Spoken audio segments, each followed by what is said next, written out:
Next, please join me in welcoming Axel Singhofen. He's an advisor on environment policy, Greens EFA Group, and part of the European Parliament. And he'll help explain the relevant policy cycles that we should be thinking about when, if you're one of the people creating scientific outputs. So, Axel, please take the floor. Good morning, everyone.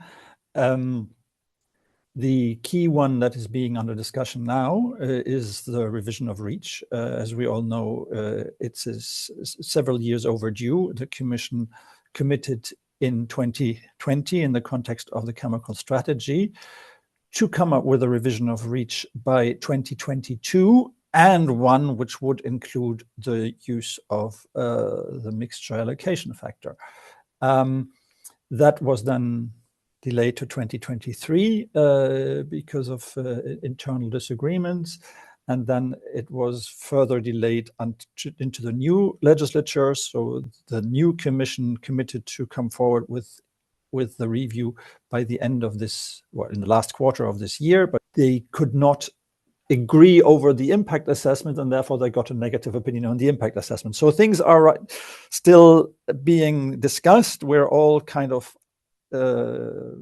not knowing where we stand, and we hear that they are likely to come up with something in the first quarter, but there's no guarantee on this. When it comes to MAF, of course, crucial discussions and decisions will be now, because it makes a big difference whether something is proposed by the Commission and then, of course, then it's on the table, and then the legislator, so on the one hand, the 27 member states, on the other hand, the Parliament, they can form their positions on it. Unfortunately, it is very unlikely that the Commission will actually, despite its commitments from 2020, include MAF in its legislative proposal. From what we were told, the MAF in the context of the impact assessment was discarded early on. So it isn't even properly assessed, so to say. That said, hopefully there will still be some information about it, so that would it allow the legislator to actually then say, but well, we want to include MAF. So it would be entirely possible for the legislator, so both for council or for Parliament, to fill that gap and include MAF. But we can only amend the legislative proposal. We cannot amend the implementing act. Also in the current climate, it's just seen as a measure which will be, of course, lead to further restriction on chemicals, because we need that in order to be better protected. But the current political climate, they don't want this. They don't want anything that a restriction is seen as a cost for the industry, and we don't want more costs for the industry. So please don't come with anything that is making things worse for the industry. Where benefits is forgotten. We as Parliament or member states could try to get it in there. We'll have to see whether we get the majorities for it and whether it'll end up. Even if that was not successful, of course, there's still a possibility that the Commission in a few years' time just modifies Annex 1 via an implementing act to include the MAF. Currently, they would have the empowerment to do that.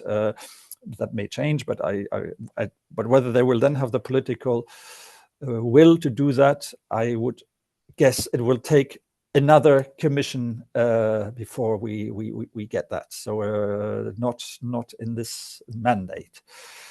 The Commission takes sometimes years because it needs studies and so on. Well, like we see in REACH, it's more than 7 years now that they're working on a review.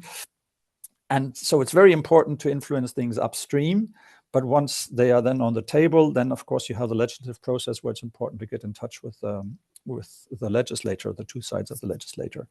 But all of these attempts are going exactly in the opposite direction of lifting burden on the industry, so to say, anything that is making it easier for the industry to get chemicals onto the market.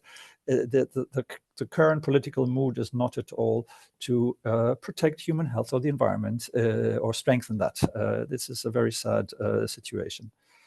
It's always good that there's a strong, both scientific and, of course, NGO voice out there making the case for example, MAF.